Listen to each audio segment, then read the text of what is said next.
We provide you the platform to turn your dreams into reality.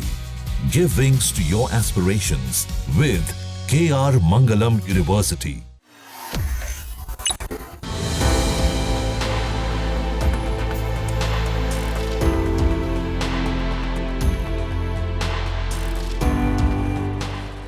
प्रतिबंधित उग्रवादी संगठन United liberation front of Assam independent यानी उल्फा आई ने रविवार को दावा किया कि भारतीय सेना ने म्यांमार सीमा पर उसके कैंप पर ड्रोन अटैक किए हैं, जिसमें संगठन के एक सीनियर लीडर की मौत हो गई है। हालांकि भारतीय सशस्त्र बलों की ओर से इस घटनाक्रम की कोई पुष्टि नहीं की गई। उल्फा आई ने एक प्रेस बयान में कहा कि कई मोबाइल कैंप पर रविवार सुबह ड्रोन से हमले किए गए। इसमें दावा किया गया कि हमलों में प्रतिबंधित संगठन का एक सीनियर लीडर मारा गया, जबकि करीब 19 अन्य जख्मी हो गए। संपर्क करने पर रक्षा प्रवक्ता ने पीटीआई को बताया कि ऐसे किसी हमले की कोई जानकारी नहीं है। लेफ्टिनेंट कर्नल महेंद्र रावत ने कहा कि भारतीय सेना के पास इस तरह की किसी ऑपरेशन की कोई जानकारी नहीं है।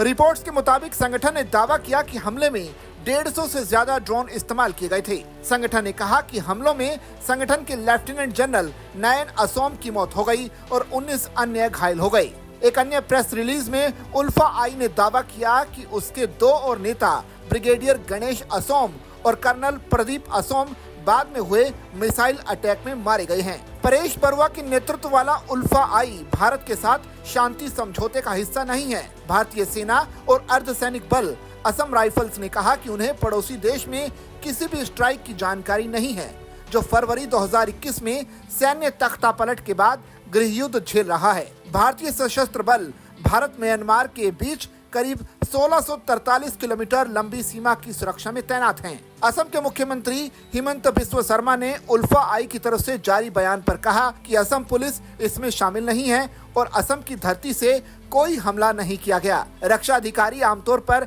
ऐसी घटनाओं के बाद बयान जारी करते हैं, उनकी तरफ से भी ऐसा कोई बयान जारी नहीं किया गया है। उल्फा आई असम का एकमात्र ऐसा उग्रवादी समूह है जिससे न तो सरकार के साथ कोई शांति समझौता किया है और न ही उसे भंग किया गया है। इसने तब तक युद्ध विराम वार्ता से इनकार कर दिया है जब तक कि सरकार असम की संप्रभुता पर चर्चा के लिए सहमत नहीं हो जाती। साल 1979 में गठित उग्रवादी संगठन उल्फा पर केंद्र सरकार ने 1990 में ही बैन लगा दिया था। हाल ही में केंद्र सरकार, असम सरकार और उल्फा के बीच त्रिपक्षीय शांति समझौते पर हस्ताक्षर हुए थे और 40 साल में ये पहला मौका था जब किसी सशस्त्र उग्रवादी संगठन ने शांति समझौता साइन किया हो। लेकिन इस समझौते में परेश बरुआ के नेतृत्व वाले कट्टरपंथी संगठन उल्फा आई ने हिस्सा लेने से इनकार कर दिया था। अपने गठन के बाद साल 2010 में उल्फा 2 हिस्सों में बंट गया था।